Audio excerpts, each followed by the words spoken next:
오래된 이야기여서 여러분들도 한 번쯤 들어보셨을 것 같은 이야기가 있습니다.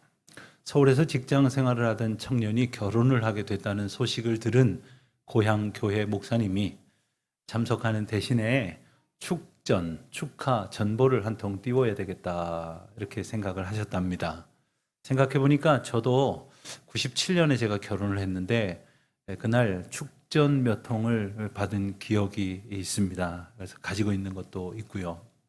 전보는 글자 수가 곧 돈 아닙니까? 그러니까 가능한 한 이렇게 짧게 써야겠죠. 그래서 목사님께서는 성경을 찾아보고 은혜를 받으라 하는 마음으로 구절을 찾다가 좋은 구절을 찾으셨습니다. 사랑 안에 두려움이 없고 온전한 사랑이 두려움을 내어 쫓나니 하는 구절이 들어있는 요한 1서 4장 18절 말씀을 보내기로 해서 전보를 이렇게 붙였습니다. 축, 결혼, 요한 1서 4장 18절. 그런데 우체국 직원이 교회를 다니긴 다닌 것 같은데 제대로 안 다녔는지 요한 1서까지는 모르고 요한복음을 알았던 모양이에요. 그래서 이렇게 보낸 겁니다. 축, 결혼, 요한복음 4장 18절. 결혼식이 진행되는 동안 주례하시던 목사님이 축전이 왔습니다. 성경 구절이네요. 제가 찾아서 읽어보겠습니다 하고 4장 18절을 찾아서 읽었습니다. 그랬더니 너에게 남편이 5이 있었고 지금 있는 자도 내 남편이 아니니 내 말이 참되도다. 누가 만들었는지 재미있는 이야기이긴 하지만 이게 실제 상황이라면 정말 큰일 날 일이 될 것입니다. 그런데 오늘 본문을 보니까 그런 사연을 가진 여인이 있었습니다. 아마도 그런 사연 때문에 여인은 다른 사람과 맞닥뜨리기를 꺼렸을 것입니다. 그래서 물 기르러 가는 일도 아무도 안 가는 태양볕이 뜨겁게 내려지는 한낮에 가곤 했던 겁니다. 그러다 어느 날 그 우물가를 지나시게 된 예수님을 만나게 되었죠. 예수님께서는 그 여인에게 물을 좀 달라 이렇게 청하신 후에 내가 주는 물을 마시는 자는 영원히 목마르지 아니할 것이다 라는 심오한 말씀을 주십니다. 그러자 그 이야기를 들은 여인은 그래요? 그럼 그 물을 제게 주십시오.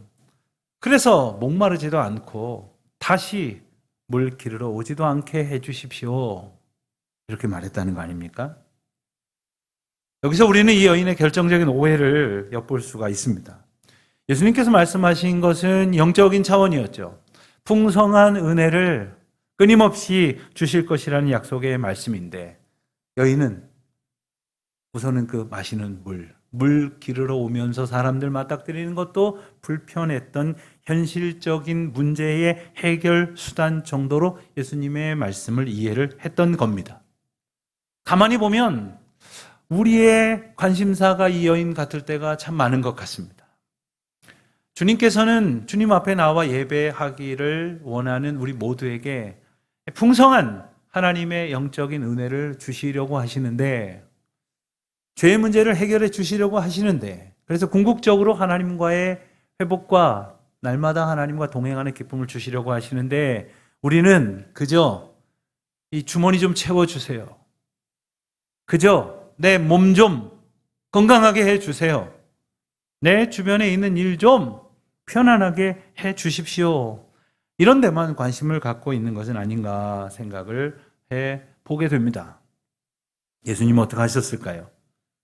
예수님은 당신과 관심사를 달리하고 있었던 이 여인을 밀쳐내지 않으셨습니다. 그리고 오히려 여인을 고쳐주시기로 작정을 하십니다. 그리고 하시는 말씀이 가서 내 남편을 불러오라. 말 그대로 뜬금없는 정말 생뚱맞은 그러한 명령이 아닐 수 없습니다.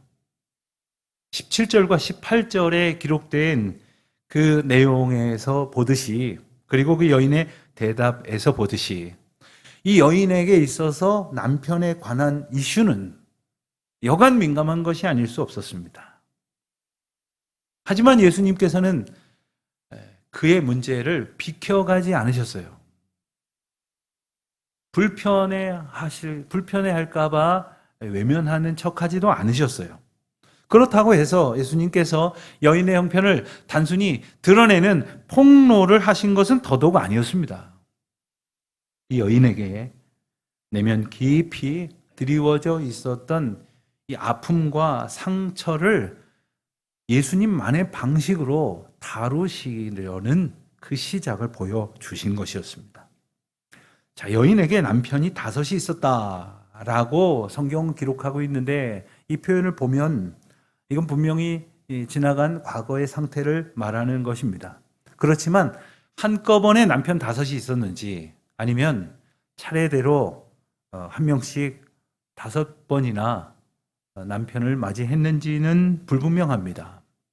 그렇지만 이렇게 보아도 저렇게 보아도 일반적인 상황은 아닙니다. 평온할 리가 없었을 것입니다.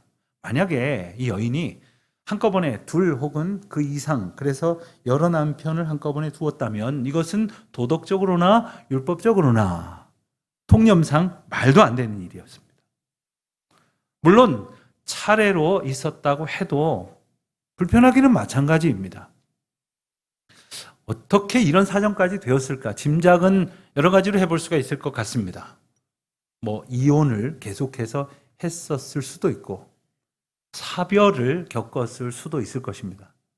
이 2가지 이유가 섞여 있었을 수도 있겠죠.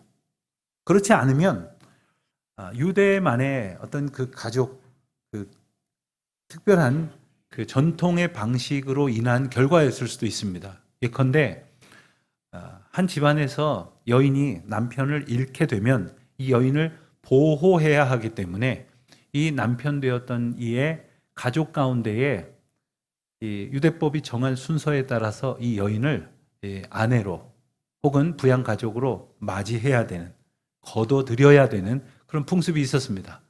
만약 그랬다고 한다면 이런 설정 자체가 가능성이 크진 않겠지만 그렇다고 한다면 이 여인은 계속해서 남편이 바뀌었을 수도 있겠습니다. 그런데 만약 이 여인이 수동적으로 계속해서 다른 남자의 아내가 된 것이라면 오늘 본문에서 예수님께서 이렇게 말씀하셨을 것 같지는 않습니다. 그가 어쩔 수 없이 그런 상황에 처하게 됐더라면 오히려 그는 사회적으로는 비난을 받을 수 있을지 몰라도 분명히 피해자였기 때문입니다. 그러나 오늘 본문에서 읽었듯이 그의 상황을 드러내시는 예수님은 그의 상황 속에서 피하게 만드는 원인으로 자기 자신을 드러내고 있는 것을 분명히 주목하고 계십니다. 만약에 이 여인이 주도적으로 남편을 계속해서 바꾸었다거나 새로운 남편을 찾아다녔다고 한다면 물론 당시 사회상으로 보면 현실 불가능한 이야기라고 할 수 있겠지만 이것은 말할 것도 없이 율법적으로나 공동체적으로 아주 큰 정죄를 받을 만한 이유가 될 것입니다. 그러니까 이 여인은 결혼이라는 방법을 통해서 자기가 원하는 목적을 이루려고 했던 것이고 마음에 안 든다고 또 다른 방법으로 또 다른 방식으로 그 결혼이라는 길을 찾았던 것이 되겠죠. 찰스 스윈돌이라고 하는 유명한 강의 설교가의 해석을 잠시 빌면 이렇게 되었을 것처럼 볼 수도 있을 것 같아요. 여인이 결혼을 했습니다. 아주 돈이 많은 사람하고 결혼을 해가지고 정말 신세 좀 펴보겠다 했는데 실제로 살아보니까 별게 아니더라는 거예요. 그래서 돈 가지고는 안 되겠다 해서 아주 똑똑한 많이 배운 그런 남자와 결혼을 했답니다. 하지만 얼마 못 가서 이번에도 마음이 채워지질 않았던 거죠. 이번에는 대단한 권력가하고 또 명예나 집안이 대단한 사람하고 계속해서 새로운 결혼을 시도했지만 여전히 만족을 못했다는 겁니다. 그러다가 이번에는 아예 얼짱에다가 몸짱에다가 누가 봐도 멋지다라고 생각할 만한 그런 사람하고 결혼을 하면 좋겠다 생각을 하고 또 결혼을 했을지도 모르겠다는 거예요. 그분의 해석입니다. 그러나 여전히 그는 만족하지 못하고 지금 살던 사람도 내 남편이 아니라고 하신 예수님의 말씀처럼 과거에나 지금도 여전히 온전한 결혼 관계를 이루지 못하고 있음을 예수님께서 분명히 지적을 하십니다. 여러분은 이 말씀을 보면서 야, 이런 사람도 있네. 이렇게 기구한 인생이 있을까 하고 놀라실지 모르겠으나 오늘 본문의 여인은 또 다른 것으로 분명히 놀라고 말았습니다. 그것은 바로 자신의 과거를 이 낯선 사내가 어떻게 할까 하는 그러한 의문이었을 거예요. 얼굴을 보니 낯선 사람이고 말하는 것을 들어보니 아예 우리 동네 사람이 아니라 저 남쪽 예루살렘에서 오신 분 같은데 나의 사정을 어떻게 아시지? 이분이 우리 동네로 찾아오자마자 나에 대해서 뒷조사를 했나? 그렇다면 소문이 났나? 그럴 리가 없는데 내가 꽁꽁 숨기고 살았는데 다른 사람들도 안다는 말인가? 도무지 종잡을 수 없는 그러한 궁금함이 있는 중에 점점 의문은 한 가지로 귀결이 됐던 거죠. 도대체 이분은 누구지? 이분은 어떤 분이지? 뭐 하시는 분이지? 어떻게 해서 내 과거를 다 알 수 있는 것이지? 여러분, 우리 예수님이 어떤 분이신지를 오늘 본문에서 아주 극명하게 드러내고 계십니다. 첫째, 우리 예수님은 모든 것을 다 아시는 분이에요. 여인의 치부, 부끄러움, 죄와 상처, 마찬가지로 우리 모두의 아픔과 고통, 그리고 상처와 슬픔, 모든 것을 아시는 분이 바로 우리 주님이시죠. 그러나 주님은 그것을 드러내시고 그것을 가지고 정죄하시는 분이 아니셨습니다. 요한복음 3장 16절을 우리가 너무나 잘 아는 말씀이죠. 그런데 3장 16절만큼 귀중한 말씀이 바로 이어 나오는 17절 말씀입니다. 하나님이 그 아들을 세상에 보내신 것은 세상을 심판하려 하심이 아니요 그로 말미암아 세상이 구원을 받게 하려 하심이라. 예수님께서 여인을 찾아오신 것은 여인을 정죄하고 혼을 내주시려고 만나신 것이 아니라는 거예요. 그의 기가 막힌 인생사의 이 고달픔 속에서도 그래서 지치고 괴로워서 누구도 마주하지 못할 그러한 동굴 속으로 스스로 들어가 버리려고 하는 이 여인을 찾아와 주신 것은 그를 고치시고 그를 회복시켜 주시고 그를 구원하시기 위함이었다는 겁니다. 하지만 여인은 그 사정을 다 알지 못했죠. 그래서 당황하면서 한 가지 사실을 깨닫게 됩니다. 모르긴 몰라도 이분은 보통 사람이 아닌 모양이다.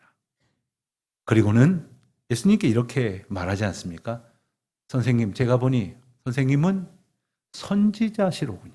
선지자란 다른 사람들이 알 수 없는 것을 하늘의 계시를 통해서 알게 된 사람을 말합니다. 그러니까 이분은 보통 우리 같은 사람이 아니라 하늘의 영역에 닿아 있는 그런 분이다라고 생각을 하게 됐다는 거예요. 그러자 이 여인은 또 다른 질문을 하나 합니다. 아마도 언젠간 이런 질문을 할 만한 분을 만나게 되면 내가 해야지라고 생각했던 것인 모양이에요. 그것은 바로 뭘까요? 우리 조상들은 이 산, 즉 그리심산을 가리킵니다. 이 산에서 예배를 드렸는데 예루살렘 사람들은 자기네들 동네에서 예배를 드려야 한다고들 말하던데요. 이 질문의 뜻은 뭘까요? 어떤 예배가 합당한 예배입니까? 왜냐하면 이 예배, 즉 하나님께 닿는 영적인 주권에 대해서 답을 주실 만한 분이라고 어렴풋이 생각할 수 있게 되었다는 거예요.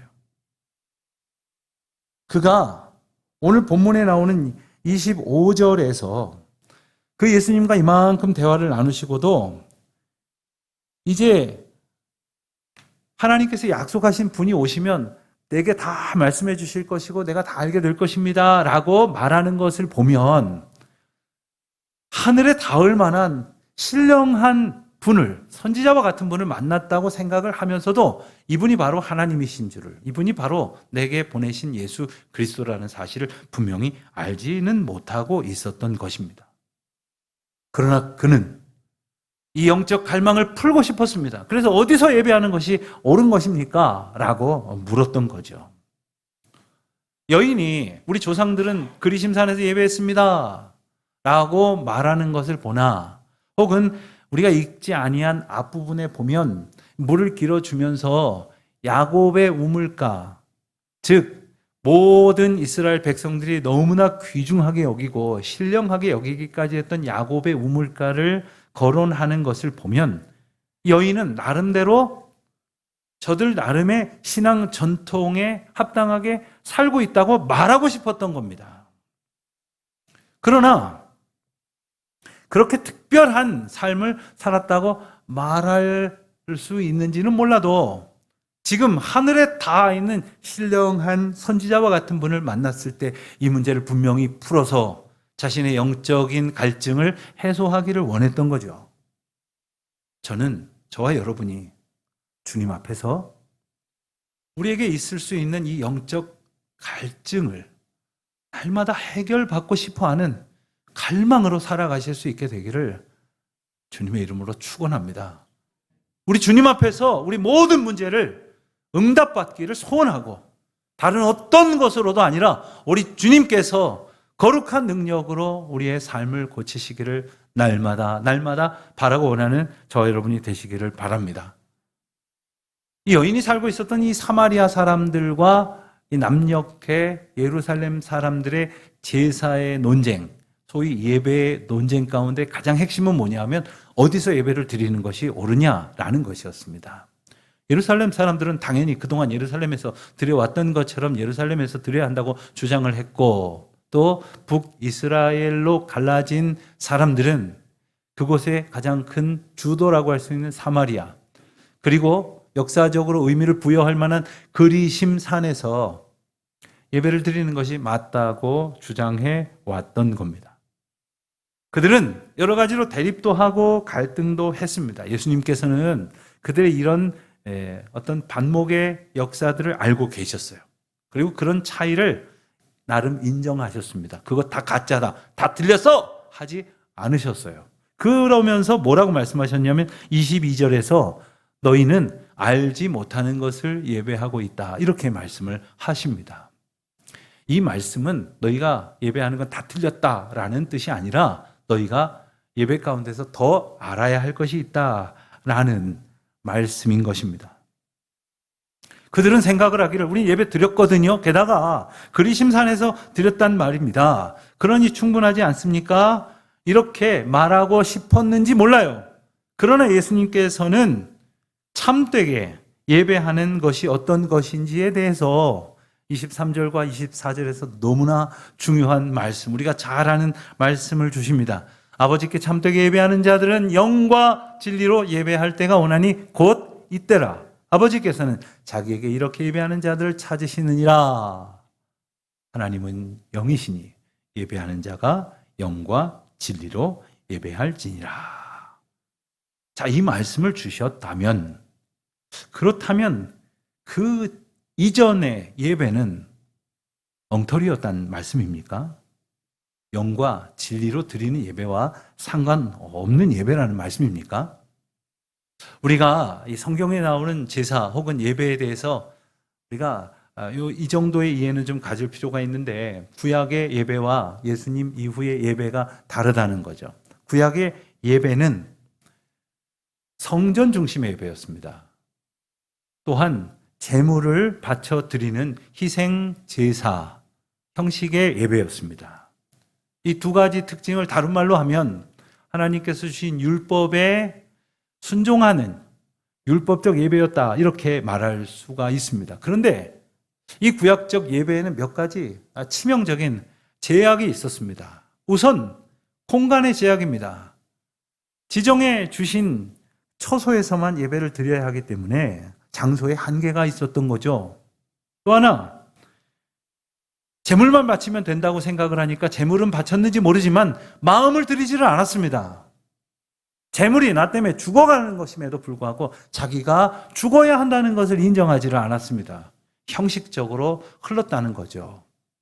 그러다 보니까 아니 재물은 갖다 바치고 제사는 어제도 드리고 오늘도 드렸는데 내 죄가 정말 대속된 거야? 이거 정말 해결이 된 거야? 하는 완전한 구원에 대한 의문을 가질 수밖에 없었던 거예요. 그렇기 때문에 구약의 예배는 그 자체로 답을 줄 수 있는 것이 아니라 바로 예수님이 오심으로 허락하신 신약의 예배를, 즉 온전케 하시는 예배를 향한 이정표와 같았고, 그리고 모형과도 같았다, 이렇게 말할 수 있는 것이죠. 예수님은 영과 진리로 예배할 때가 온다고 말씀하시면서 영과 진리로 예배하는 자들을 찾으신다고 말씀하셨어요. 영과 진리로 드리는 예배는 지금까지 그들이 드려왔던 구약적 예배와는 차원이 다른 예배를 말하는 거예요. 어떻게 차원이 다를 것일까요? 영과 진리로 드리는 예배. 자, 영. 우리가 너무나도 잘 아는 분이우마라는 헬라어가 번역된 이 영은 바로 하나님의 속성입니다.